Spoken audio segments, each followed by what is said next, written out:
बात करते हैं यार पंचायती राज की। तो जो पंचायती राज इंस्टीट्यूशंस हैं, this Panchayati Raj institution is system of local rural self government. ठीक है, गांव में लोकल लेवल पे खुद को गवर्न करने के लिए एक सिस्टम बनाया गया, इसको पंचायती राज इंस्टीट्यूशन कहा गया। Management of local affairs by such local bodies who have been elected by the local people.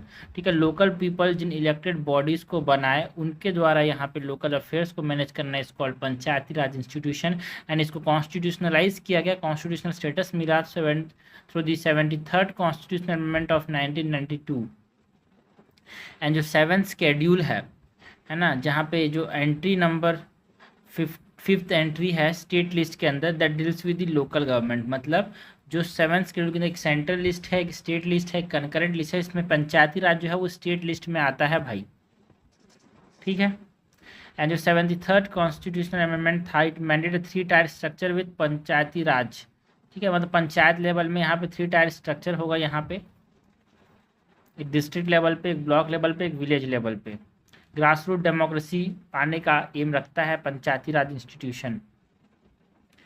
Function की बात करें तो ये पंचायती राज मिनिस्ट्री के अंदर काम करता है यार, मॉनिटर करता है Panchayati Raj ministry. Function of Panchayati Raj ministry की बात करें तो वो मॉनिटर करता है implementation of 73rd constitutional amendment. जो पंचायती राज इंस्टीट्यूशन है उनको सिक्योर करता है ना, economic development and social justice, है ना, हर रेस्पेक्टिव एरिया में वो economic development and social justice यहाँ पे ला पाए, उसको ये इंश्योर करता है, सिक्योर करता है Panchayati Raj ministry. Also research studies के लिए फंडिंग करता है पंचायती राज मिनिस्ट्री, वर्कशॉप रखता है यार, सेमिनार्स रखता है for the development of panchayat. And जो फंड्स हैं वो ग्रांट इन एड के तौर पे मिलते हैं थ्रू पंचायत, है ना, और ग्रांट्स इन एड्स एंड दो पंचायत है पावर टू लेवी टैक्सेस। ठीक है, पंचायत टैक्सेस ले भी सकते हैं, इनको जो पैसा है वो ग्रांट इन एड की फॉर्म में मिलता है, बाकी पंचायत भी टैक्सेस यहाँ पे ले सकते हैं यार। ब्रिटिश पीरियड की बात करें तो जो विलेज पंचायत थे they lost their autonomy and become weak यार ड्यूरिंग द ब्रिटिश पीरियड, है ना। यहाँ पे हम बात करते हैं अबाउट मेयोज रेजोल्यूशन की, जो कि 1870 में आया था। Development of local institution by enlarging their power and responsibilities. ठीक है, लिप्पन देखो मेयो जो थे उन्होंने एक तरह से क्या लोकल इंस्टीट्यूशन को डेवलप करने की बात की यार। रिप्पन ने यहाँ पे 1882 में प्रोवाइड किया democratic framework for this institution. जो रॉयल कमीशन था, तो पहली बात कहाँ से आया, मेयोस रेजोल्यूशन ऑफ 1870 से यहाँ पे लोकल जो गवर्नमेंट है उसको स्ट्रेंथन करने की बात की गई। बाकी फिर रिप्पन आया, मेयो फिर रिप्पन, फिर जो रॉयल कमीशन ऑन डिसेंट्रलाइजेशन था ये 1907 बना। उसने इम्पोर्टेंस बताया भाई कि पंचायत को रिकॉग्नाइज करना बहुत ज़रूरी है एट विलेज लेवल यार। फिर जो 1919 में जो मॉन्टेगू चिम्सफोर्ड रिफॉर्म्स आए, है ना, उन्होंने लोकल सेल्फ गवर्नमेंट को वापस से लाया एट प्रोविजनल, है ना, प्रोविंशियल के अंदर जो ट्रांसफर सब्जेक्ट थे, प्रोविंस के अंदर डायरकी आया through the government of India act of 1919। इसमें ट्रांसफर सब्जेक्ट रिजर्व सब्जेक्ट थे, उसमें ट्रांसफर सब्जेक्ट के अंदर लोकल गवर्नमेंट को डाला गया। And due to organisational and physical constraint the reform was unable to make panchayat institution truly democratic and vibrant नहीं बन पाया, बिकॉज बहुत सारे ऑर्गेनाइजेशन एंड फिजिकल कंस्ट्रेंट थे। एंड जो गवर्नमेंट ऑफ इंडिया एक्ट 1935 का आया उसके अंदर provincial autonomy scheme is marked as an evolution of panchayat यार। जो प्रोविंशियल ऑटोनॉमी दी गई, ठीक है, वो एक तरह से इम्पॉर्टेंट है भाई, उसको इवोल्यूशन ऑफ पंचायत के लिए प्रोविंशियल ऑटोनॉमी हमको देखने को मिला। And local self government was provincial transferred subject. ठीक है, याद रखना ट्रांसफर्ड सब्जेक्ट के अंदर आता है, रिजर्व सब्जेक्ट के अंदर नहीं आता। इन कोर्स ऑफ नेशनल मूवमेंट यार, हम 1920 से 1947 की बात करें तो वहाँ पे बहुत ज़्यादा एम्फेसाइज किया गया ऑन ऑल इंडिया स्वराज यार। एंड गांधी जी ने फेवर किया कि गांधी जी ने स्वराज को फेवर किया, बोला कि पंचायत को यहाँ पे स्ट्रेंथन करना चाहिए। बट जो बी आर अम्बेडकर थे उन्होंने बोला कि विलेज रिप्रेजेंटेटेड एक तरह से एग्रेसिव इंडिया को बताता है village, and a source of operation, so opposed it. ठीक है, बोलते थे कि यार विलेज जो है वो एग्रेसिव इंडिया को बताता है, एक तरह से ऑपरेस कर देगा, है ना, तो वो मानते थे कि नहीं भाई पंचायत को यहाँ पे स्ट्रेंथन नहीं करना चाहिए। जब ड्राफ्टिंग हुआ कॉन्स्टिट्यूशन का, तो जो पंचायती राज इंस्टीट्यूशंस थे, they are placed in DPSPs under article 40 as non justifiable part of the constitution. कि ऐसा नहीं कि भाई पंचायती राज में आपको पावर ना मिले तो आप सुप्रीम कोर्ट में चले जाओगे। They are under the DPSPs which are non justifiable, you can not go to supreme court if they are not fulfilled यार। ना इवोल्यूशन ऑफ पंचायती राज की बात करें पोस्ट इंडिपेंडेंस, बहुत सारी यहाँ पे कमिटीज़ आई। लाइक बलवंत राय मेहता कमेटी की बात करें तो 1957 में इसने बोला कि 3 टायर स्ट्रक्चर होना चाहिए, एक 3 टायर सिस्टम होना चाहिए जो कि ग्राम पंचायत हो, एक पंचायत समिति और एक जिला परिषद। ये 3 यहाँ पे सिस्टम होना चाहिए, 3 टायर सिस्टम। और यहाँ पे इलेक्शन जो होगा वो डायरेक्ट इलेक्शन होगा for gram panchayat and indirect for the zila parishad and panchayat समितिज। रोल ऑफ जिला परिषद क्या होगा, यहाँ पे एडवाइजरी रोल होगा, कोऑर्डिनेट करेगा, एंड सुपरवाइजरी रोल होगा over the gram panchayat. And panchayat samiti जो बीच वाला है एक एग्जीक्यूटिव बॉडी होगा एट द ब्लॉक लेवल यार। फंक्शन एम्पावरमेंट की बात करें तो advocated educate resource transfer for function and responsibilities, है ना। फाइनेंशियल एम्पावरमेंट की बात करें तो हाँ भाई पैसा मिलना चाहिए, रिसोर्स उनको मिलना चाहिए जिससे वो अपना काम कर सकें, रिस्पॉन्सिबिलिटी को समझ सकें। बट जो कॉन्स्टिट्यूशनल स्टेटस है बलवंत राय मेहता कमेटी के अंदर वो एड्रेस नहीं हो पाया। अदर फीचर्स की बात करें तो डिस्ट्रिक्ट कलेक्टर जो होगा वो चेयरमैन होगा, है ना, जिला परिषद का, ये बोला। इसका इम्पैक्ट ये था कि इसने फाउंडेशन बनाया भाई पंचायती राज का, है ना, जो कि राजस्थान के अंदर पहली बार 1959 में अडॉप्ट किया गया। ये बलवंत राय मेहता कमेटी की बात की थी। कमिटीज़ आर इंपॉर्टेंट यार फॉर पंचायती राज। अभी तक हमने ज़्यादा कमिटीज़ की बात नहीं की है ना, बट ये इंपॉर्टेंट है। एक सरदार स्वरण सिंह कमेटी की बात की थी, फंडामेंटल ड्यूटीज़ को जिसके बेसिस में लाया गया था वो याद रखना है। अशोक मेहता कमेटी की बात करें, ठीक है, बलवंत राय मेहता के बाद हमारे पास अशोक मेहता कमेटी बनाया गया था 1977 में, जिन्होंने 2 टायर सिस्टम की बात की। एक जिला परिषद जो कि डिस्ट्रिक्ट लेवल पे होगा, एक मंडल पंचायत जो कि बहुत सारे ग्रुप ऑफ विलेजेस के लिए होंगे, एक पर्टिकुलर विलेज के लेवल पे नहीं बोला गया। 2 टायर सिस्टम की बात की अशोक मेहता कमेटी ने। इलेक्शन की बात करें तो जो ऑफिशियल्स थे official participation of political parties eight all level of election यार, ठीक है। ऑफिशियल पार्टिसिपेशन होगा पॉलिटिकल पार्टीज का eight all level of election, ये बोला गया किसके अंदर, अशोक मेहता कमेटी के अंदर। एंड अशोक मेहता कमेटी ने बोला कि जो एग्जीक्यूटिव बॉडी होगा वो रेस्पॉन्सिबल होगा for district level planning. And panchayat samiti की बात करें तो it eliminated in favour of mandal panchayat मतलब बहुत सारे ग्रुप ऑफ विलेज होंगे, कोई पंचायत समिति बीच में नहीं होगी। फाइनेंशियल एम्पावरमेंट की बात करें तो मैंडेटरी टैक्सेशन पावर मिलेगा फॉर पंचायती राज इंस्टीट्यूशन, ये बोला गया किसके द्वारा, अशोक मेहता कमेटी ने बोला एक तरह से हमको पैसे के लिए हम टैक्सेशन पर डिपेंडेंट करेंगे। एंड कॉन्स्टिट्यूशनल स्टेटस की बात करें so recommended constitutional status for Panchayati Raj institution यार, ठीक है। पहली बार किसने रिकमेंड किया तो आपको बोलना है भाई अशोक मेहता कमेटी ने। And also recommended voluntary agencies involvement and social audits for transparency यार। इम्पैक्ट क्या था, इसने रिकमेंड किया, है ना, इसका जो रिकमेंडेशन है उन्होंने इन्फ्लुएंस किया जो रिवाइटलाइजेशन है। लाइक हम कर्नाटका के अंदर, वेस्ट बंगाल, आंध्र प्रदेश में हमको देखने को मिला, डिस्पाइट सेंट्रल इलेक्शन ज़्यादा कुछ, है ना, इन स्टेट्स में हमको देखने को मिला इससे रिलेटेड मैटर्स, इससे रिलेटेड पंचायती राज स्ट्रॉन्ग हो गया।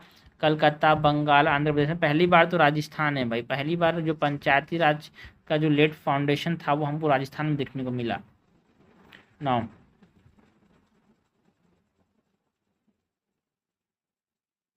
नेक्स्ट हम बात करें जीवीके राव कमेटी की। तो जो जीवीके राव कमेटी है जो कि हमको 1985 में देखने को मिला, ठीक है। ऐसा भी क्वेश्चन आता है which of the following committee related to पंचायती राज, तो कमेटीज का भी नाम रख लेना है भाई, Balwant Rai Mehta committee, Ashok Mehta committee, GVK Rao committee, LM Singhvi committee, Thungon committee and Gadgil committee. तो इसमें हम अब जीवीके राव कमेटी की अगर बात करें तो 1985 में यह आया था। इट एम्फेसाइज ऑन जिला परिषद जो है हमारे पास डिस्ट्रिक्ट लेवल पे as a pivotal body for planning and development, ठीक है। ऐसा भी क्वेश्चन आता है कि इसमें से किस चार्ट आपको दे दिया जाएगा नाम, अब बोला जाएगा इनमें से किसने एक तरह से पाइवटल बॉडी, जिला परिषद पाइवटल बॉडी के तौर पे यहाँ पे समझा भाई प्लानिंग एंड डेवलपमेंट में, तो आपको बना GVK Rao committee. And GVK Rao committee ने बोला कि रेगुलर इलेक्शन होना चाहिए हर टायर का, यहाँ पे हर टायर पे इलेक्शन होना चाहिए, ऐसा बोला जीवीके राव कमेटी ने। एंड ये जीवीके राव कमेटी है, इसने बोला जो प्रिंसिपल बॉडी होगा जो कि मैनेज करेगा डेवलपमेंटल प्रोग्राम्स को, वो क्या होगा, डिस्ट्रिक्ट लेवल पे होगा। जिला परिषद की बात की, ठीक है।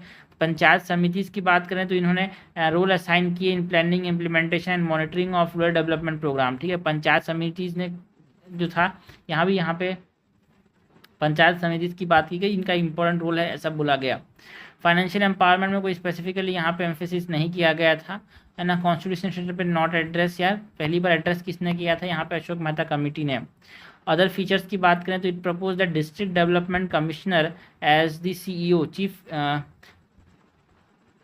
इलेक्शन ऑफिसर और chief executive officer of the Zila Parishad. जो डिस्ट्रिक्ट डेवलपमेंट कमिश्नर होते हैं, ज़्यादातर ये IAS ही होते हैं भाई, वो जो होंगे वो चीफ एग्जीक्यूटिव ऑफिसर होंगे जिला परिषद पे। इम्पैक्ट की बात करें तो जीवीके राव कमेटी ने यहाँ पे एम्फेसाइज किया डिसेंट्रलाइजेशन के ऊपर एंड रिडिफाइन किया कि जो डेवलपमेंटल रोल है जिला परिषद का, ठीक है, उसको डिस्ट्रिक्ट कलेक्टर का इंपॉर्टेंस को बताया। तो जिला परिषद की बार बार बात कौन करता है, जीवीके राव कमेटी। तो यहाँ पे आपको समझना है, जिला परिषद सुनते ही जिला परिषद पे ध्यान ज़्यादा जाएगा, तो आपको समझना है ये जीवीके राव है।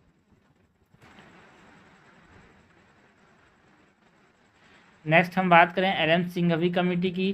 तो जो LM सिंघवी कमेटी है, इसने रीऑर्गेनाइजेशन ऑफ विलेज की बात की to make gram panchayat more viable. यार इलेक्शन के बारे में कोई बात नहीं किया गया यहाँ पे।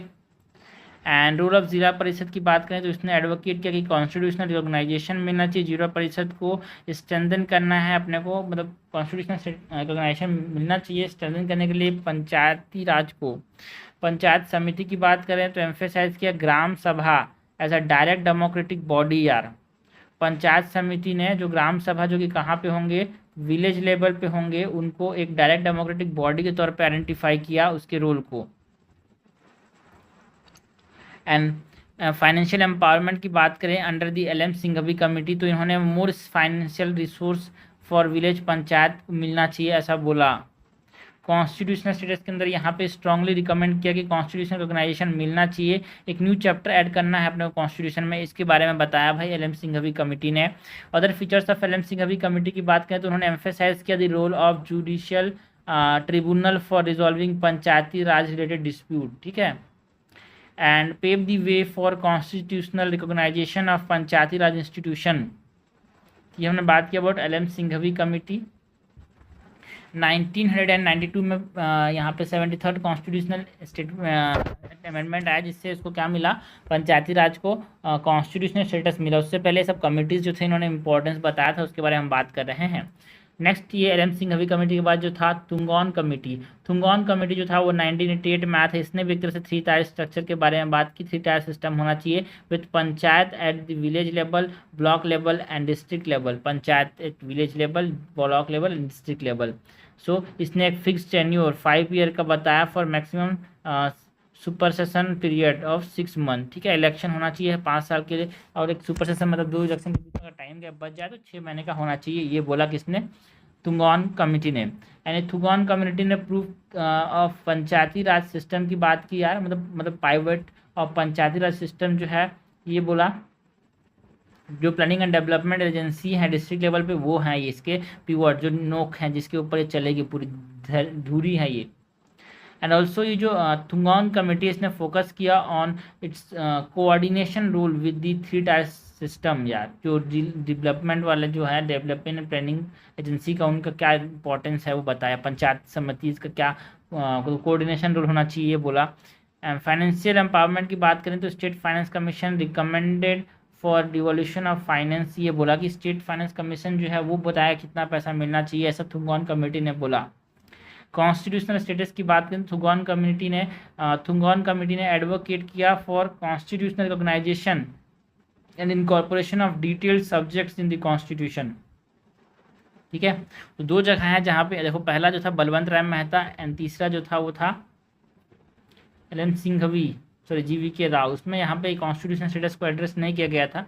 बाकी थुंगॉन कमेटी ने भी एक तरह से कॉन्स्टिट्यूशनल स्टेटस को यहाँ पे एड्रेस किया, बोला कि देखो भाई इसको कॉन्स्टिट्यूशनल ऑर्गेनाइजेशन मिलना चाहिए, एक डिटेल सब्जेक्ट के तौर पे कॉन्स्टिट्यूशन में ऐड होना चाहिए।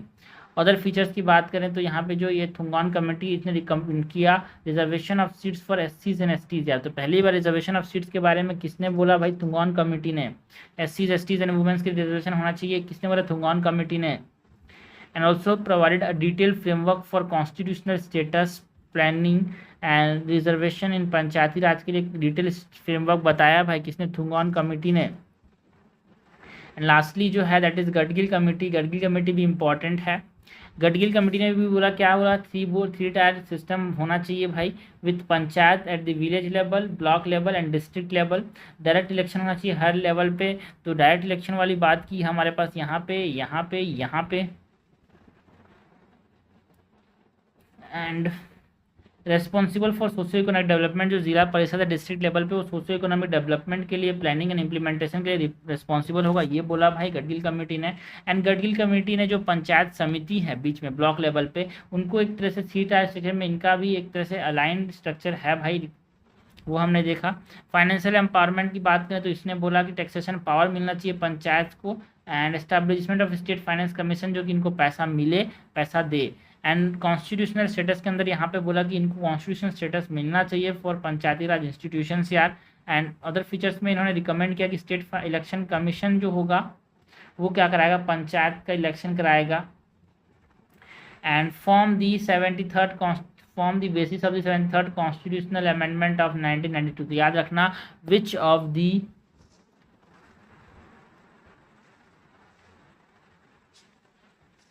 Committee is the basis for the 73rd constitutional amendment यार? गडगिल कमेटी। ठीक है, गडगिल कमेटी के रिकमेंडेशन पे सबसे जिसको माना गया वो गडगिल कमेटी है। उसको देखते हुए यहाँ पे 73rd कॉन्स्टिट्यूशनल अमेंडमेंट लाया गया। एंड 73rd कॉन्स्टिट्यूशनल अमेंडमेंट से यहाँ पे पंचायती राज इंस्टीट्यूशन को कॉन्स्टिट्यूशनलाइजेशन मिला। ठीक है, तो कॉन्स्टिट्यूशनलाइजेशन की बात करें तो राजीव गांधी गवर्नमेंट ने इंट्रोड्यूस किया जो 64th कॉन्स्टिट्यूशनल अमेंडमेंट है। इस बिल जो था वो लोकसभा में 1989 में आया, to constitutionalise Panchayati Raj institution, but वो पास नहीं हो पाया। अपोजिशन ने बोला कि टू सेंट्रलाइजेशन को यहाँ पे स्ट्रेंथन करना है फेडरल सिस्टम के अंदर। जो वीपी सिंह का जो गवर्नमेंट थे उसने क्या बोला? यहाँ पे एक नेशनल फ्रंट गवर्नमेंट जो बनाया था, उसने 2-day कॉन्फ्रेंस किया of the state chief minister discussing the issue of Panchayati Raj institution. And also जो कॉन्स्टिट्यूशनल अमेंडमेंट बिल था was introduce in the Lok Sabha in September 1990। However जो फॉल ऑफ द गवर्नमेंट देखने को मिला वीपी सिंह का, तो उसकी वजह से ये बिल जो है वो लैप्स कर गया यार।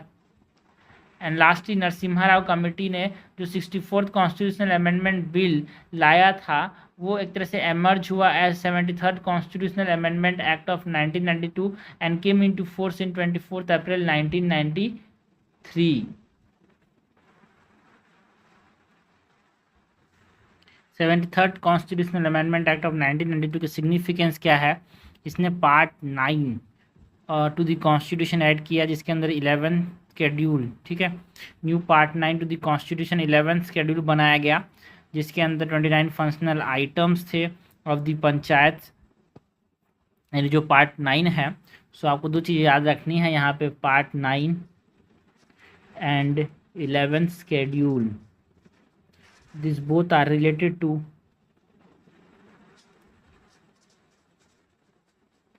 पंचायती राज इंस्टीट्यूशन यार। ठीक है, यानी यहाँ पे आर्टिकल 243 से लेकर 243O तक यहाँ पे हमारे पास ये आर्टिकल्स याद रखना। ठीक है, कितने फंक्शनल आइटम्स है ये इंपॉर्टेंट है, पार्ट कौन से में ये इंपॉर्टेंट है, कितने आर्टिकल्स कहाँ से कहाँ तक, 243 से 243O तक यहाँ पे जो है वो किसके साथ रिलेटेड है? पार्ट 9 में। हाँ, पार्ट 9 में जो है वो रिलेटेड है विद पंचायत। 11 शेड्यूल की बात करें, so schedule to the constitution वो भी ऐड किया गया, जिसमें 29 फंक्शनल आइटम्स हमको देखने को मिले यार पंचायत के लिए। And deal with article 243G, 243 जो फंक्शनल आइटम्स के साथ डील करता है। And democratic shape to the article 40, जो आर्टिकल 40 में डीपीएससी बताया था, जहाँ पे state to organise the village panchayat and provide them power authorities so they can function as self government, ये बोला गया था डीपीएसपी के अंदर, स्टेट को यहाँ पे ऑर्गेनाइज करना है पंचायत, उसको यहाँ पे इसने डेमोक्रेटाइज किया। कॉन्स्टिट्यूशनल स्टेटस जो पीआरआईज को मिला, come under the purview of justiciable part of the constitution and mandate that state adopt this system. अभी जस्टिफिएबल पार्ट में आ जाएगा भाई, आपको देना जरूरी है। फर्दर इलेक्शन प्रोसेस जो था in Panchayati Raj institution will be held independent of the state government will. ऐसा नहीं कि स्टेट गवर्नमेंट जब चाहे तब यहाँ पे कराए, ना भाई ना, उनकी मर्जी के बिना यहाँ पे होगा। एंड ये जो एक्ट है 73rd कॉन्स्टिट्यूशनल अमेंडमेंट एक्ट, उसके दो पार्ट हैं, एक कंपलसरी प्रोविजन है, एक वॉलंटरी प्रोविजन है। कंपलसरी प्रोविजन मतलब मस्ट, इनको जरूर है ऐड करना स्टेट लॉज में, जिसमें हमारे पास creation of new panchayati raj system, वो एक कंपलसरी है। बाकी कुछ वॉलंटरीज हैं जो कि चाहे तो स्टेट करे चाहे तो ना करे। जिसमें कंपलसरी प्रोविजंस की बात करें तो इस पर भी क्वेश्चंस आते हैं यार। ऑर्गेनाइजेशन ऑफ ग्राम सभा, ग्राम सभा बनाना इज अ कंपलसरी, बनाना ही पड़ेगा। एस्टैब्लिशमेंट ऑफ पंचायत है ना, विलेज लेवल पे, इंटरमीडिएट लेवल पे, डिस्ट्रिक्ट लेवल पे, ये बनाना ही पड़ेगा, ये स्टेट को बनाना ही पड़ेगा। कोई मजबूर मतलब वो नहीं है कि यार चाहे तो बनाए चाहे तो ना बनाए।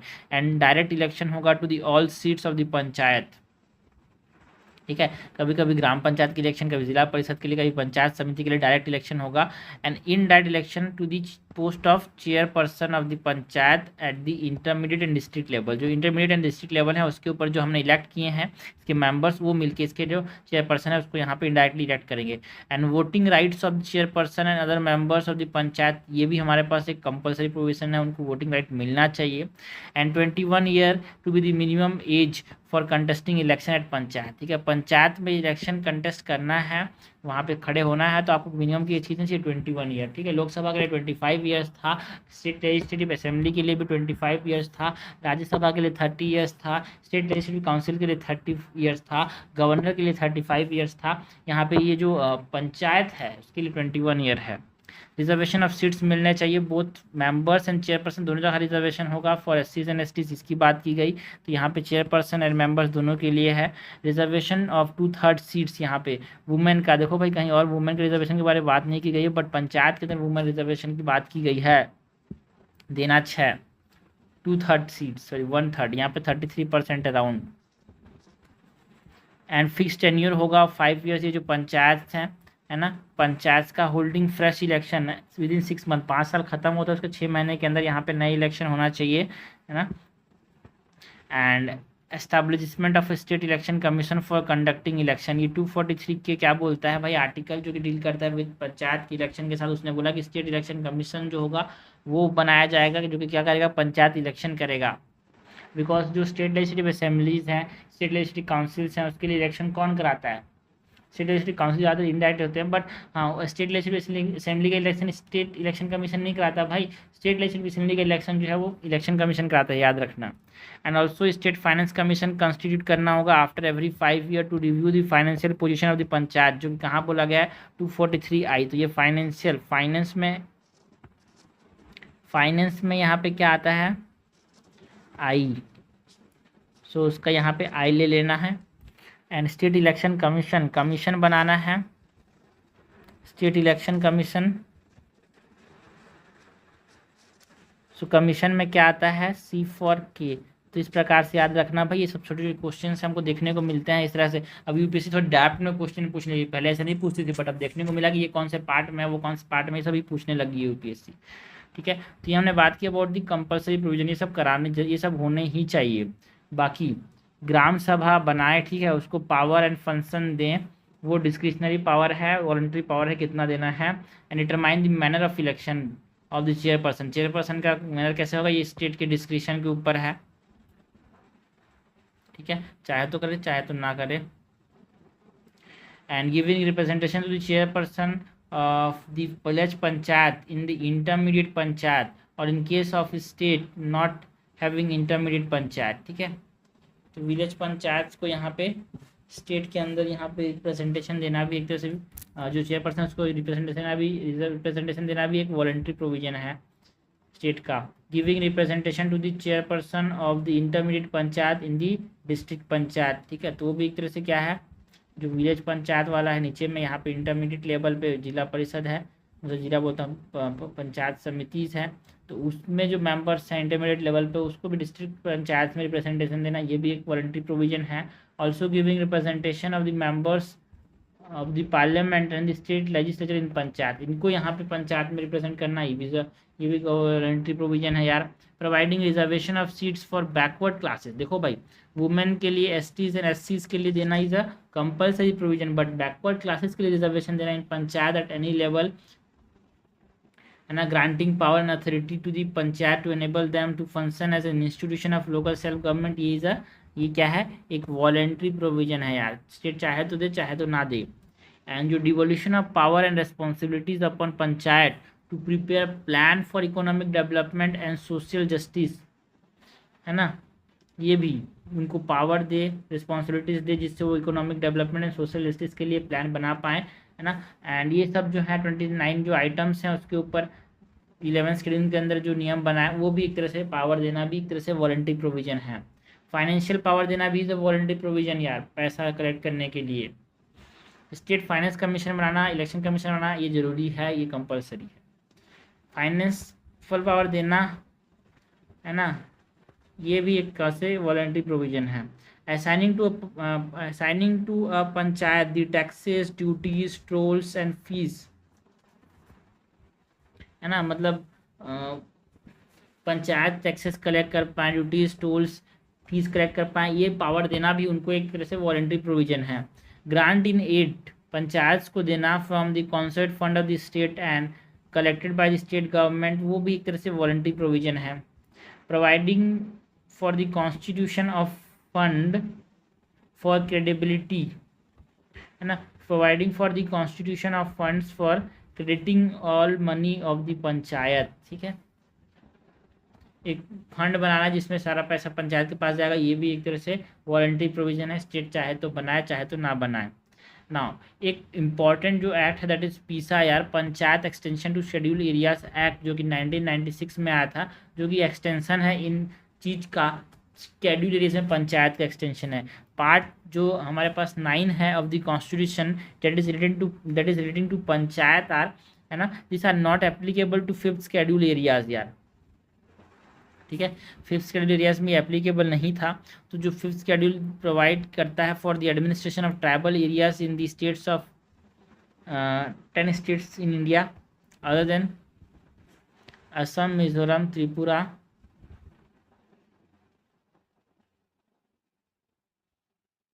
असम, त्रिपुरा, मिजोरम, मेघालय, ये 4 स्टेट्स जो हैं उन पे यहाँ पे जो 6th शेड्यूल रिलेटेड है। बाकी जो है 10 स्टेट्स जो यहाँ पे ट्राइबल एरियाज को एडमिनिस्टर करना है, लाइक अरुणाचल प्रदेश, छत्तीसगढ़, गुजरात, हिमाचल प्रदेश, झारखंड, मध्य प्रदेश, महाराष्ट्र, उड़ीसा, राजस्थान एंड तेलंगाना।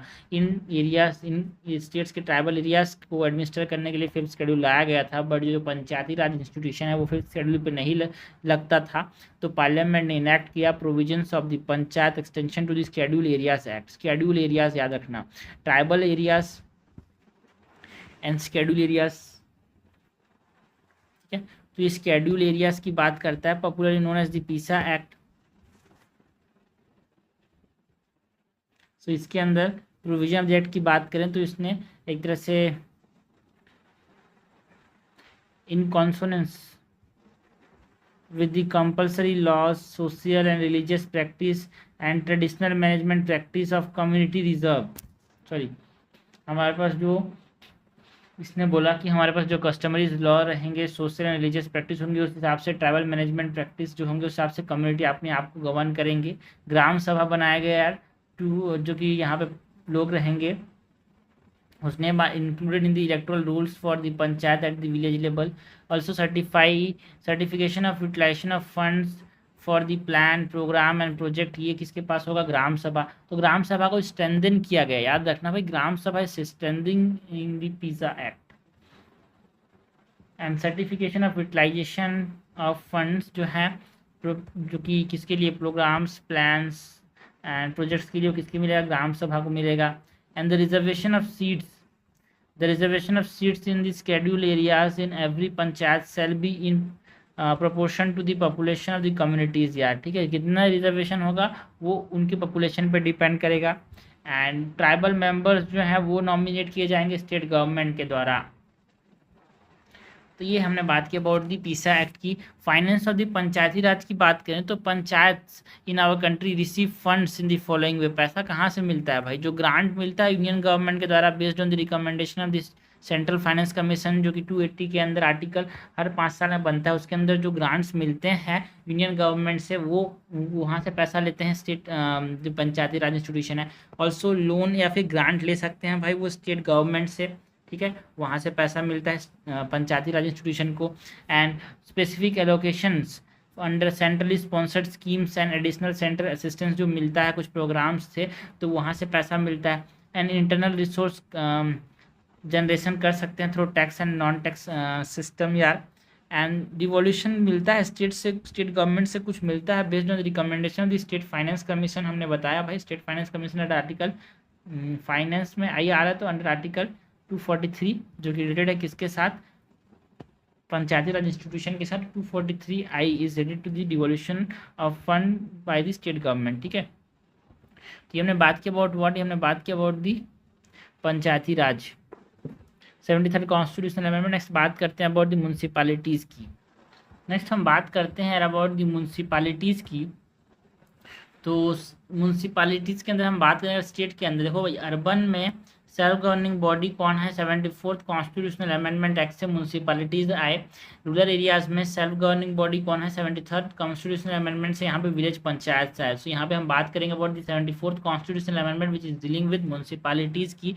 तो सेंट्रल या फिर यूनियन गवर्नमेंट होगा सबसे ऊपर, उसके बाद स्टेट या फिर गवर्नमेंट ऑफ यूनियन टेरेटरी होगा, उसके नीचे यहाँ पे लोकल गवर्नमेंट होगा। एंड लोकल गवर्नमेंट जो है पंचायत लेवल गवर्नमेंट होता है, एक हमारे पास जिला पंचायत होता है, एक पंचायत समिति होता है ब्लॉक लेवल पे, एंड ग्राम पंचायत होता है विलेज लेवल पे।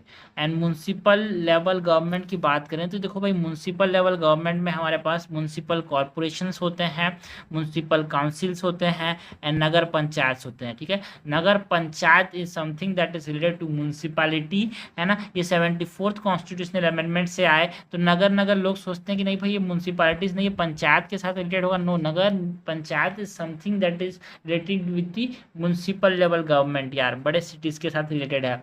एंड कंटेनमेंट बोर्ड्स जो हैं वो भी म्यूनसिपैलिटीज़ के अंदर आते हैं। कंटेनमेंट का जो गवर्नमेंट है वो, जो नोटिफाइड टाउन एरिया कमिटी है वो सब भी म्यूनसिपल लेवल गवर्नमेंट के अंदर आते हैं, ठीक है। तो जो जुरिस्डिक्शन है of the urban local government is limited to a specific urban area which is demarcated by this which is demarcated for this purpose by the state government। मतलब स्टेट गवर्नमेंट जिस एरिया पे बोलेगा कि यहाँ पे तुम्हारा ये जो अर्बन एरिया है यहाँ पे अर्बन लोकल गवर्नमेंट चलेगा, उस एरिया पे ये चलेगा। एंड सेंट्रल लेवल के अंदर, है ना, it is subject to urban local government is dealt with, है ना। यहाँ पे सब्जेक्ट जो है सेंट्रल लेवल पे अर्बन लोकल गवर्नमेंट का वो कौन देखता है? Ministry of housing and urban affairs, ministry of defence देखता है in case of cantonment board उस एरिया को, and ministry of home affairs देखता है in case of union territories, अगर यहाँ पे म्यूनसिपल लेवल गवर्नमेंट है तो। याद रखना कंटेनमेंट को कौन देखता है? मिनिस्ट्री ऑफ डिफेंस यार। ना इवोल्यूशन ऑफ अर्बन बॉडीज़ की बात करें तो हिस्टोरिकल पर्सपेक्टिव की बात करें तो देखो भाई 1688 के अंदर पहला म्यूनसिपल कॉरपोरेशन यहाँ पे इंडिया के अंदर बनाया गया था, सेटअप किया गया था मद्रास के अंदर। उसके बाद 1726 में म्यूनसिपल कॉरपोरेशन सेटअप किया गया बॉम्बे एंड कलकत्ता में भी।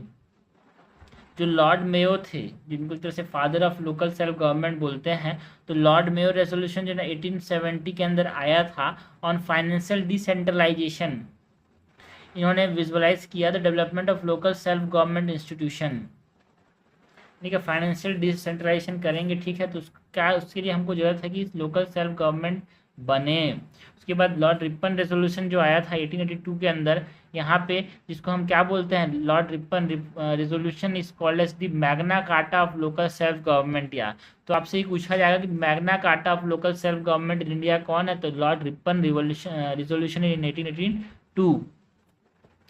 सॉरी, ठीक है, फादर किसको बोलते हैं भाई? मेयो को नहीं बोलते, सॉरी, फादर किसको बोलते हैं? फादर ऑफ, क्योंकि इन्होंने जो मैग्ना कार्टा था वो इंडिया के अंदर लाया, मतलब लोकल सेल्फ गवर्नमेंट का, तो इसीलिए father of local self government in India किसको बोलते हैं? Ripon. Ripon is a good boy यार। एंड लिट्टन जो है लोटा, ऐसे लिट्टन ऐसे लोटा वो अच्छा आदमी नहीं था, रिपन अच्छा आदमी था। तो Lytton sorry Ripon is known as the father of local self government in India and he introduce the Magna Carta of local self government, जो कि इनका रेजोल्यूशन था 1882 का।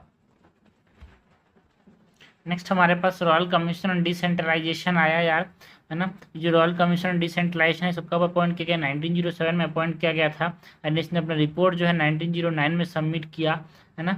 And its chairman was Hobhouse. Royal commission on decentralisation के chairman कौन थे? Hob house.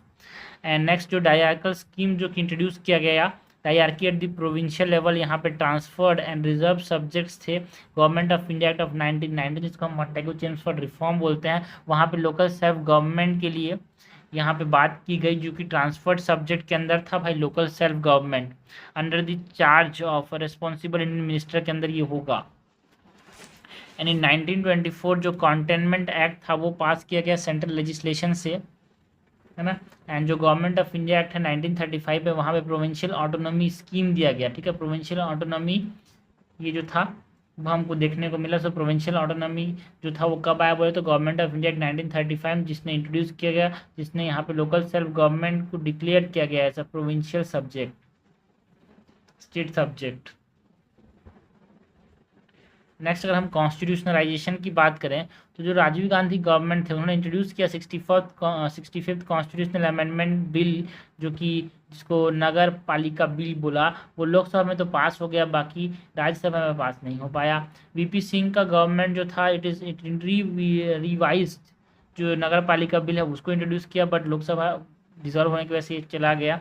Narasimha Rao committee जो कि 1992 में थे, इन्होंने 74th constitutional amendment bill introduce किया, तो लोकसभा में पास हुआ, राज्यसभा में पास हुआ। इट केम इनटू फोर्स इन 1 जुलाई 1993। तो 1993 में आया ये। एंड जो हमारे पास 73rd कॉन्स्टिट्यूशनल अमेंडमेंट था ये 24 अप्रैल, ठीक है। 73rd जो था वो 73rd कॉन्स्टिट्यूशनल अमेंडमेंट जो था वो कब आया था? 24 अप्रैल 1992 में। एंड जो 74th constitutional amendment dealing with municipalities come under 1 जुलाई 1993 में, एक साल बाद आया।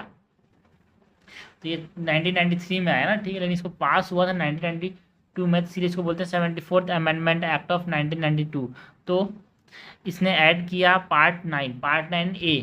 पार्ट 9 जो था वो म्यूनसिपैलिटीज़ के साथ नहीं, पंचायत के साथ रिलेटेड था। Part 9 A is related to municipalities, है ना। जो म्यूनसिपैलिटीज़ हैं इसके प्रोविजन जो है 243 ओ तक जो है वो कहाँ पे हैं भाई? 243 से लेके 243 ओ तक ये जो है ये पंचायत के लिए हैं, ठीक है। एंड 243 पी से लेके 243 2G तक ये किसके लिए हैं? म्यूनसिपैलिटीज़ के लिए हैं, ठीक है। एंड यहाँ पे 12th शेड्यूल, हमने बोला 11th शेड्यूल कहाँ पे ऐड किया गया था? 11th शेड्यूल जिसमें 29 आइटम्स थे, फंक्शनल आइटम्स थे, वो यहाँ पे पंचायत के लिए ऐड किए गए थे। उसके बाद म्यूनसिपैलिटीज़ की बात करें, म्यूनसिपैलिटीज़ हमारे पास 12th शेड्यूल के अंदर यहाँ पे टोटल 18 फंक्शनल आइटम्स यहाँ पे डाले गए यार।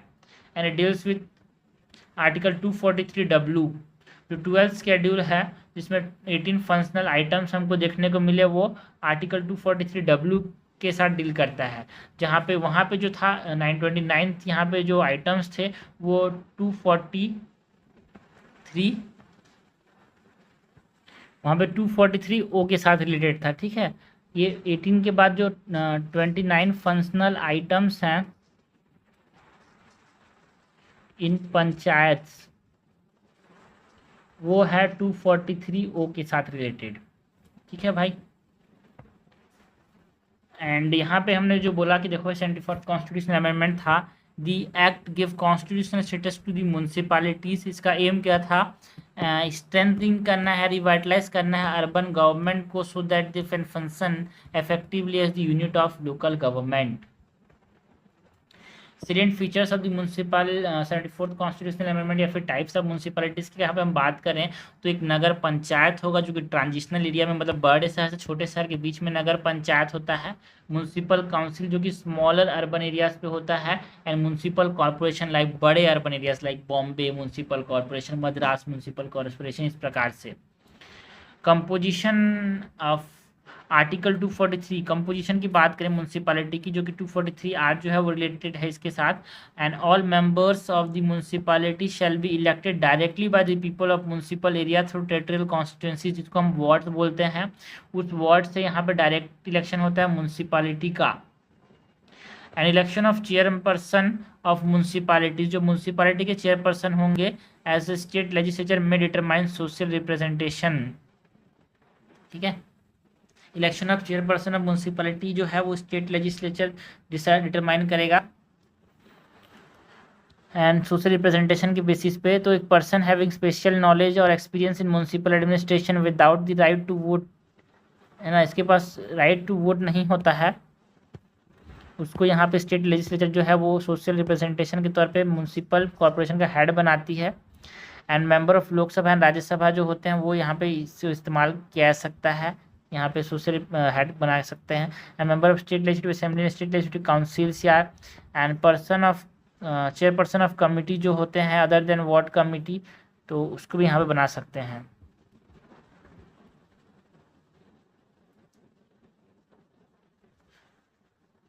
ठीक है, ये सब मिल के यहाँ पे डिसाइड करते हैं ना। वार्ड कमेटी की बात करें, हमने वार्ड कंपोजिशन की बात की, क्या क्या होता है म्यूनसिपालिटी के अंदर, तो कंपोजिशन के बाद हम बात करें वार्ड कमेटी की, जहाँ पे इलेक्शन होता है, जो कि 243S जो है वार्ड कमेटी के साथ रिलेटेड है।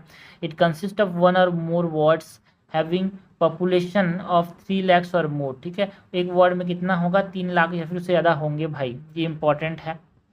एंड ये वो वार्ड्स में डायरेक्ट इलेक्शन होगा। And composition and the territorial area of the ward committee में भी determined by the state legislature, कितने लोग होंगे वार्ड कमेटी के अंदर, कितना एरिया होगा, वो स्टेट लेजिस्लेचर यहाँ पे डिटरमाइन करेगा।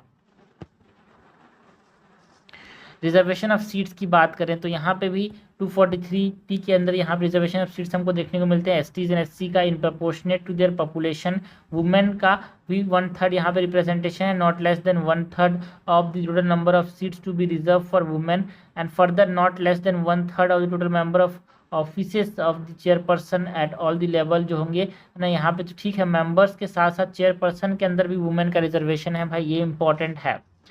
एंड स्टेट लेजिस्लेचर जो है it make provision to decide on the reservation of seats in favour of backward classes. State जो है वो बना सकता है, ये भी हमने बताया था कि वॉलेंट्री है ये। ठीक है, तो ये बना सकता है reservation of seats backward classes के लिए provisions. And expiration of the period specified किया जाता है 334 में, कब खत्म हो जाएगा उसको 334 के अंदर यहाँ पे बताया गया है। नाउ ड्यूरेशन ऑफ म्यूनसिपैलिटीज़ की बात करें तो यहाँ पे जो 343U है वो 5 ईयर टर्म बोलती है। एवरी म्यूनसिपैलिटी का जो ऑफिस होगा वो 5 साल के लिए होगा। However it can be dissolve before the completion of its term. Further fresh election जो होगा एक म्यूनसिपैलिटी का shall be completed before the expiry of its duration of 5 year. Suppose करो बीच में डिसॉल्व कर दिया गया, आज 3 साल हो रहा है, तो ये 5 साल होने से बीच में यहाँ पे इलेक्शन कराना है। In case dissolution before the expiry of a period of 6 month from the date of its dissolution. ठीक है, in case of dissolution before the expiry of a period of 6 month, dissolve कर दिया गया तो 6 month के अंदर dissolution के यहाँ पे नया इलेक्शन हो जाना चाहिए। एंड डिस्क्वालिफिकेशन की बात करें तो डिस्क्वालीफाई भी कर सकते हैं मेंबर्स को under article 243V under any law for being in force और the purpose of election to the legislature of the state concern, है ना। Under any law made by the state legislature की या परिषद को नहीं कर सकते, डिस्क्वालीफाई कर, ये पर्सन खड़ा नहीं हो सकता। ऐसा कोई लॉ बनाया गया कि पर्टिकुलर क्राइटेरिया है तो वो उस केसेस में वो डिस्क्वालीफाइड हो जाएगा। And no person shall be disqualified on the ground that he is less than 25 year of age if he has attained the age of 21। ठीक है, ऐसा नहीं कि भाई 25 साल से छोटा है तो उसको हम क्या नहीं कर सकते, डिस्क्वालीफाई कर देंगे, इलेक्शन खड़े नहीं देंगे भाई, नहीं भाई। म्यूनसिपैलिटीज एंड पंचायत के लिए जो minimum age for contesting the election is 21 year यार। एंड ऑल क्वेश्चन जो डिस्क्वालिफिकेशन के होंगे इनको कौन देखेगा, स्टेट लेजिस्लेचर यार। ठीक है,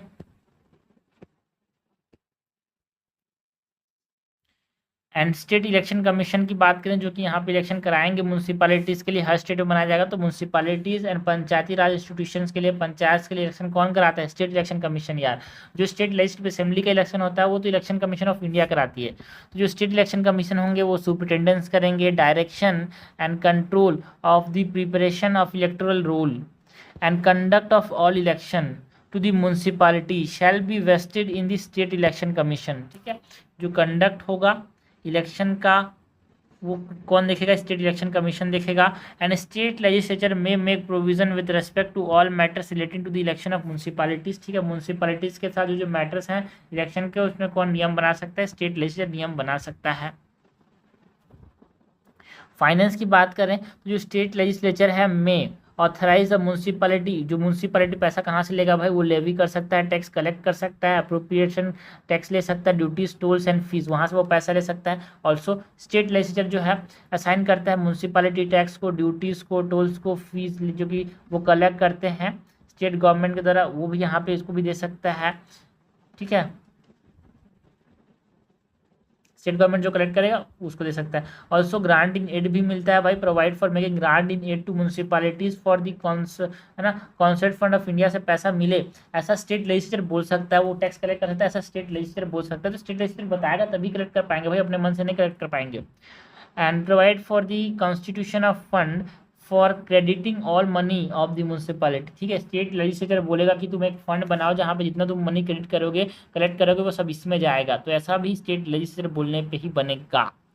power and function of municipalities की बात करें तो जो स्टेट लेजिस्लेचर है इट में endows the municipality with such power and authorities as may be necessary to enable them to function as an institution of self government, self government के तौर पे काम कर सकें, इसलिए जो भी जरूरत है वो स्टेट लेजिस्लेचर इनको दे सकता है। And preparation of plan for economic development and social justice यार। ठीक है, economic development and social justice के लिए भी प्लान बना सकता है, यहाँ पे स्टेट लेजिस्लेचर इनको दे सकता है, ये म्यूनसिपैलिटीज ये कर सकते हैं। ठीक है, this are the power and function of municipalities under article 243W। And जो स्कीम्स हैं, implementation of schemes for economic development and social justice as may be interested to them including those in relation to the 18 matters जो कि listed है यहाँ पे 12th schedule के अंदर जो 18 मैटर्स लिस्टेड हैं उसके उस स्कीम्स को यहाँ पे इम्प्लीमेंट करने के लिए, इकोनॉमिक एंड सोशल डेवलपमेंट के लिए यहाँ पे नियम बना सकता है। कौन? म्यूनसिपैलिटी के पास ये पावर है। डिस्ट्रिक्ट प्लानिंग कमेटी की बात करें तो आर्टिकल 243(2)D जो है वो किसके साथ रिलेटेड है? डिस्ट्रिक्ट प्लानिंग कमेटी के साथ। तो every state shall constitute at the district level to consolidate the plan prepared by panchayat and municipalities. ठीक है, दोनों जो प्लान बनाएंगे उसको कंसोलिडेट करने के लिए डिस्ट्रिक्ट प्लानिंग कमेटी बनाया जाएगा। इसको जरिए हेड कौन करता है? IAS यार। In the district and to prepare a draft development plan for the district as a whole. State legislature की बात करें, state legislature may make provisions with respect to composition, function and manner of election of the members and chairperson of such committees है। जो committees हैं इसको देखने के लिए स्टेट लेजिस्लेचर नियम बना सकता है, कंपोजिशन, फंक्शन एंड मैनर कैसे होगा। 4/5 ऑफ द मेंबर्स जो होंगे डिस्ट्रिक्ट प्लानिंग कमेटी के, they should be elected by the elected members of the district panchayat. ठीक है, डिस्ट्रिक्ट पंचायत के जो इलेक्टेड मेंबर्स होंगे 4/5 मेंबर्स को यहाँ पे इलेक्ट करेंगे। बाकी कुछ इसमें एडमिनिस्ट्रेटर्स भी होते हैं। डिस्ट्रिक्ट पंचायत एंड म्यूनसिपैलिटीज के द्वारा 4/5 मेंबर्स को यहाँ पे इलेक्ट किया जाएगा, जो इलेक्टेड मेंबर्स हैं उनसे। And the chairperson of such committee shall be forward the chairperson of such committee shall forward the development plans to the state government. इसके जो चेयरपर्सन जो होंगे वो डेवलपमेंट प्लान्स को स्टेट गवर्नमेंट को देंगे भाई। स्टेट फाइनेंस कमीशन की बात करें जो कि आर्टिकल 243Y के अंदर बनाया जाता है यहाँ पे फॉर म्यूनसिपैलिटीज़, वो कि हर 5 साल में कॉन्स्टिट्यूट किया जाएगा। स्टेट फाइनेंस कमीशन जो कि रिव्यू करेगा फाइनेंशियल पोजीशन ऑफ म्यूनसिपैलिटीज़ को and to make recommendation to the governor. किस चीज़ से, किस चीज़ के रिगार्डिंग गवर्नर को रिकमेंडेशन करेगा? The principle that should govern, ठीक है, is distribution between state and panchayat of the net proceeds of taxes, duties, tolls, fees levied by the state and allocation of shares among the municipality at all level. जो पैसा यहाँ पे मिल रहा है taxes, duties, tolls, fees से state का, उसको कितना डिस्ट्रीब्यूट करना है ये फाइनेंस कमीशन बताएगा। And the determination of taxes, duties, tolls, fees that may be assign to municipalities, ये सब देखेंगे भाई फाइनेंस कमीशन वाले। एंड ग्रांट इन एड कितना मिलना चाहिए म्यूनसिपैलिटीज को from the concert fund of India, वो भी क्या बताएगा? स्टेट इलेक्शन कमीशन जो कि हर 5 साल में बनाया जाएगा। एंड मेजर्स जो कि जरूरी हैं to improve the financial position, वो सबको यहाँ पे state legislature state finance commission बताएगा, मेजर्स लेगा। एंड एनी अदर मैटर्स जो कि refer to it by the governor in the interest of sound finance of the municipality. तो कौन बनाएगा ये सब? Any other matter refer to it by the governor. Governor जो है इसको बोलेगा भाई स्टेट फाइनेंस कमीशन को देख भाई तो ये मैटर देख, तो उसके रिगार्डिंग वो भी देगा, अपना बात बताएगा यार। ठीक है, तो ये हमने बात की अबाउट व्हाट, ये हमने बात की about the state finance commission की। नेक्स्ट अगर हम बात करें मेट्रोपॉलिटन प्लानिंग कमेटी की, जो कि हर मेट्रोपॉलिटन एरिया में यहाँ पे रखा जाएगा मेट्रोपॉलिटन प्लानिंग कमेटी। ये जो मेट्रोपॉलिटन प्लानिंग कमेटी है हर मेट्रोपॉलिटन एरिया में यहाँ पे ये रखा जाएगा, बनाया जाएगा अंडर आर्टिकल 243 टू ई। जो स्टेट लेजिस्लेचर है it may makes provisions with respect to composition, function, manner of election of members and chairperson of such committees. ठीक है, यहाँ पे जो कमिटीज़ बनाए गए हैं मेट्रोपॉलिटन प्लानिंग कमेटी हर मेट्रोपॉलिटन एरिया में, उसमें जो कंपोजिशन है, फंक्शन है, कैसा होगा, इलेक्शन, वो सब स्टेट लेजिस्लेचर बताएगा यार।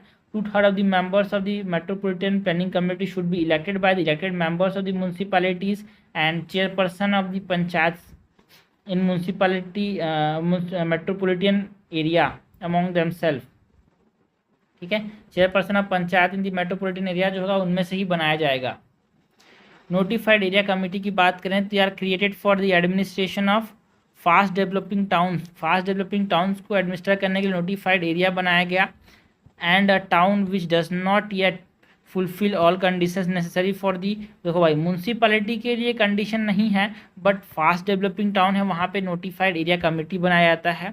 And created by notification of government gazette. यार इसमें फंक्शन की बात करें तो function within the framework of the state municipal act, state municipal act के अंदर काम करता है।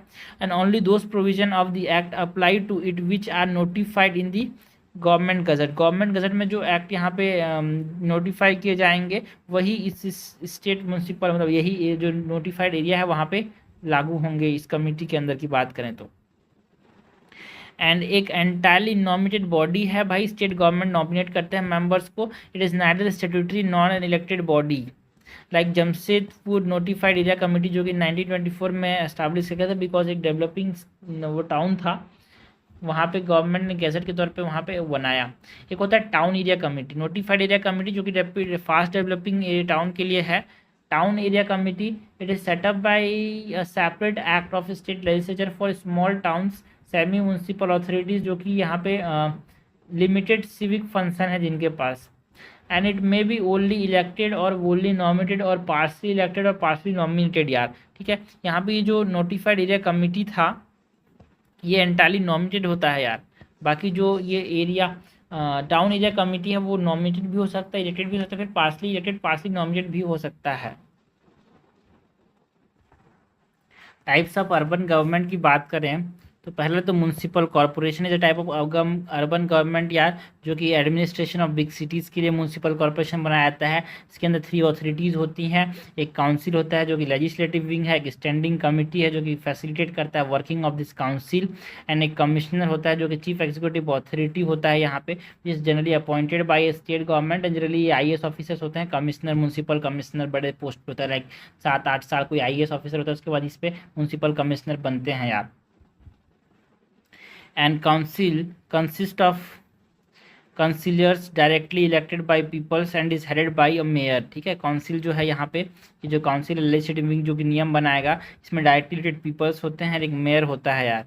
And he is assisted by a deputy mayor and he is elected in a majority of the state for 1 year renewable term. ठीक है, जो mayor होता है ज़्यादातर स्टेट्स में यहाँ पे 1 साल के लिए बनाया जाता है।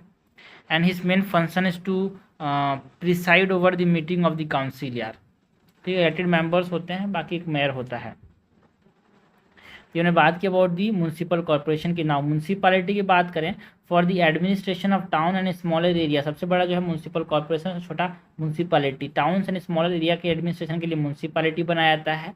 And the council is headed by the president और chairman and he is assisted by a vice president और vice chairman and he preside over the meeting of the council यार। एंड इसमें भी एक कमिश्नर होता है that is chief executive authority which is appointed by the state government and is generally a member of Indian administrative services. ये हमने बात की अबाउट दी म्यूनसिपैलिटी की। नेक्स्ट अगर हम बात करें कैंटोनमेंट बोर्ड की, देखो भाई कैंटोनमेंट बोर्ड जो है ये म्यूनसिपल एडमिनिस्ट्रेशन, जब हमारे पास सिविलियन पॉपुलेशन के लिए म्यूनसिपल एडमिनिस्ट्रेशन जो है municipal administration for civilian population in cantonment area. Cantonment area में म्यूनसिपल एडमिनिस्ट्रेशन जो करता है सिविलियन पॉपुलेशन के लिए वो कैंटोनमेंट बोर्ड करता है। It is setup under the provisions of the cantonment act of 2006 by central government and under ambit of defence ministry यार, ठीक है। जो लोग रह रहे हैं सिविलियन रोड कैंटोनमेंट एरिया के अंदर, जहाँ पे मिलिट्री एरिया है, उस एरिया में जो सिविलियंस रह रहे हैं उसको देखने के लिए कैंटोनमेंट बोर्ड बनाया गया, यानी डिफेंस मिनिस्ट्री के अंदर आता है। And it is partly elected partly nominated body यार, जहाँ पे जो एक्स ऑफिसर प्रेसिडेंट होते हैं वो कौन होता है, military officer commanding the station वो होता है। वाइस प्रेसिडेंट की बात करें तो ये elected among the elected members of the board यार। एन एग्जीक्यूटिव ऑफिसर जो होता है it is appointed by the president of India, याद रखना, not bye the state government, ठीक है। यहाँ पे ज़्यादातर स्टेट गवर्नमेंट को लेना नहीं है भाई, सेंटर जो है डिफेंस मिनिस्ट्री यहाँ पे इसको देखती है। नाउ कैंटोनमेंट एक्ट ऑफ 2006 की बात करें, जो 2006 में कैंटोनमेंट एक्ट आया था, it was enacted to consolidate and to amend the laws relating to the administration of cantonments with a view to impart greater democratization, improvement of their financial base and make provisions for the development activities and the matters connected with them। And ये जो act है, जो cantonment act है 2006 के अंदर, उसने एक तरह से रिपील कर दिया जो कैंटोनमेंट एक्ट 1924 का था, और एक नया एक्ट आया भाई, ठीक है।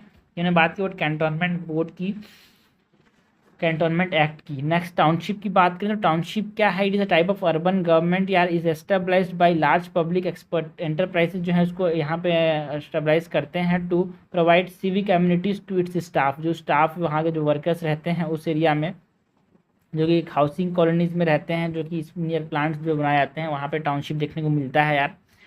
And enterprise appoint a town administrator to look after the administration of the township and has no elected members. याद रखना, ये जो टाउनशिप होता है इसके कोई इलेक्टेड मेंबर्स नहीं होते यार, सारे नॉमिनेटेड मेंबर्स होते हैं।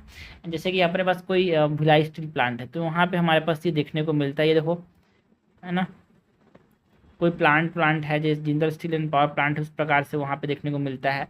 तो पोर्ट ट्रस्ट की बात करें तो पोर्ट ट्रस्ट जो हो गया consist of both elected and nominated members यहाँ पे, है ना। इससे पहले जो टाउनशिप था उसमें नहीं थे भाई, ये टाउनशिप जो है उसमें सिर्फ और सिर्फ नॉमिनेटेड मेंबर्स थे। बाकी पोर्ट ट्रस्ट में यहाँ पे दोनों इलेक्टेड एंड नॉमिनेटेड मेंबर्स दोनों होते हैं।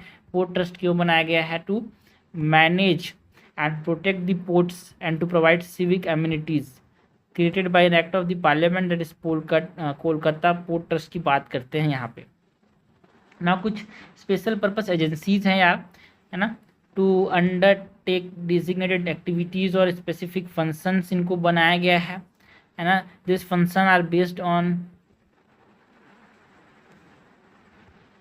जो स्पेशल पर्पस एजेंसी बनाया जाता है टू अंडरटेक डेजिग्नेटेड एक्टिविटीज़ यार, ये फंक्शन बेस्ड होता है, ठीक है, एरिया बेस्ड नहीं होते भाई, काम करने के लिए बनाया जाता है। It is known as single purpose, unipurpose और स्पेशल पर्पस और फंक्शनल लोकल बॉडीज यार। These are established as a statutory bodies by an act of state legislature और as a department by an executive resolution यार, ठीक है। काम के लिए बनाया जाता है, उसको हम क्या बोलते हैं, special purpose agency, not for an area, for a purpose, and function as an autonomous body and are not subordinate agencies to the local municipal bodies, ठीक है। उनके नीचे काम नहीं करेंगे, वो अपना काम अपने आप करेंगे। लाइक चंडीगढ़ हाउसिंग बोर्ड जो है इंडिपेंडेंट ऑटोनोमस बॉडी है, जो कि एक पर्टिकुलर काम के लिए बनाया गया है चंडीगढ़ एरिया के हाउसिंग बोर्ड्स को देखने के लिए। And some such bodies are town improvement trust, urban development authorities, water supply and sewage boards, housing boards काम के लिए बनाया गया। पॉल्यूशन कंट्रोल बोर्ड से पॉल्यूशन कंट्रोल करने के लिए, इलेक्ट्रिसिटी सप्लाई बोर्ड इलेक्ट्रिसिटी को देखने के लिए, सिटी ट्रांसपोर्ट बोर्ड तो एक पर्टिकुलर पर्पस के लिए बनाया गया है, इसलिए इसको क्या बोलते हैं, यूनिपर्पस, सिंगल पर्पस, स्पेशल पर्पस और फंक्शनल लोकल बॉडीज, ठीक है। तो ये हमने बात की अबाउट म्यूनसिपैलिटीज़ की। नेक्स्ट हम बात करते हैं about the schedule areas and tribal areas की। देखो भाई पार्ट 10 जो है आर्टिकल 244 जो है पार्ट 10 है, जो कि किसके साथ, देखो पार्ट 10 की बात हो रही है, शेड्यूल 10 की बात नहीं हो रही है, लोग कंफ्यूज जाते हैं। Schedule 10 is dealing with anti defection law. Part 10, part 9 जो था, पार्ट 9A जो था, part 9 is dealing with Panchayati Raj institution and part 9 is dealing with municipalities and article 243O is dealing with Panchayati Raj and 243 से लेके 243 2G तक था वो municipalities के साथ। बाकी 244 जो है वो पार्ट 10 में आता है। पार्ट 10 इज डीलिंग विद यहाँ पे schedule tribes and schedule tribal areas, ठीक है। तो जो पार्ट 10 है of the constitution envisages a special system of administration for certain areas designated as tribal areas and schedule areas. यार जो शेड्यूल एरियाज हैं जो कि हम बात करते हैं यहाँ पे 5th शेड्यूल के अंदर, ठीक है, deal with the administration and control of the schedule areas and tribe schedule tribes in any states except ATM square, Assam, Meghalaya, Tripura and Mizoram, है ना। ATM स्क्वायर की बात करें तो इन स्टेट्स के अलावा जो भी हमारे पास शेड्यूल एरियाज होंगे वहाँ पे लाइक छत्तीसगढ़, अरुणाचल, छत्तीसगढ़ हो गया, झारखंड हो गया, 10 स्टेट्स हैं जो कि हमने बताया पिछले बार में, ठीक है, लाइक उत्तराखंड हो गया। तो ये सब जो स्टेट्स हैं यहाँ पे जो शेड्यूल एरियाज हैं उनको डील करता है शेड्यूल एरिया। 6th शेड्यूल जो है deals with the administration of tribal areas, ठीक है। 6th शेड्यूल के अंदर ट्राइबल एरियाज आते हैं, 5th शेड्यूल के अंदर शेड्यूल एरियाज आते हैं। पीसा के अंदर पंचायत एक्सटेंशन की शेड्यूल एरियाज एक्ट जो था वो किसके लिए था? 5th शेड्यूल एरियाज के लिए था, ठीक है। एंड 6th शेड्यूल में ट्राइबल एरियाज आते हैं of Assam, Tripura, Meghalaya and Mizoram. Now 5th schedule and 6th schedule में डिफरेंस बहुत इंपॉर्टेंट है यार। 5th शेड्यूल में कौन कौन से एरियाज आते हैं यहाँ पे?